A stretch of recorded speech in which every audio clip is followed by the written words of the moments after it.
Head back to the voicemail of Truth and Reason.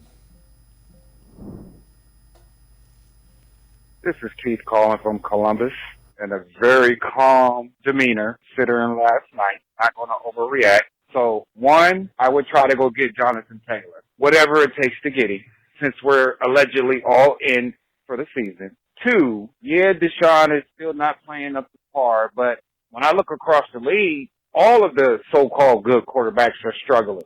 So for the Browns fans that want to give up on him already, I just don't agree with that. After 2 games, you just can't call it quit.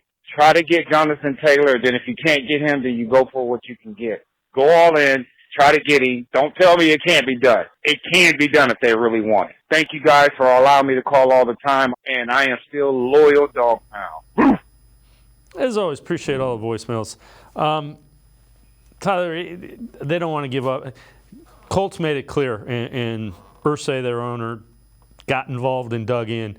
They weren't going to trade Jonathan Taylor for anything less than a number 1 pick. And there's no way the Browns were going to give up another number 1 pick, especially for a running back when they hope Nick Chubb's able to come back and play sometime next year. Other quarterbacks may be struggling, but because of what Watson went through, it's kind of magnified a little bit. Yeah, I agree with that. And if you look around the league, Trevor Lawrence didn't look great this week. Joe Burrow still, and I know he's battling injury, but Joe Burrow has still not looked like the same guy. And you're seeing that from around the NFL. But again, because of just Watson's situation, the contract, everything is going to be magnified a lot more. I mean, he is the one in the spotlight. And when he is struggling like he is now, the national media is going to take big-time notice of that. And when he does succeed, you're really curious to see if they're going to have that same, Deshaun Watson looks like he's back.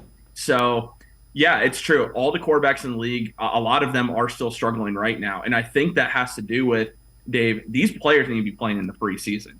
Deshaun Watson even more in the preseason. All of them need to play because you're seeing around the league a lot more injuries, and a lot of players do not look like that they have been ready for the start of the season. So, yeah, that's a big part of what you're seeing around the league. Well, and the other thing is the coaches are still trying to balance it because now you're playing 17 regular season games. So you're kind of, I don't want to say you're easing into it, but you're ramping up into it as opposed to putting some more into the preseason.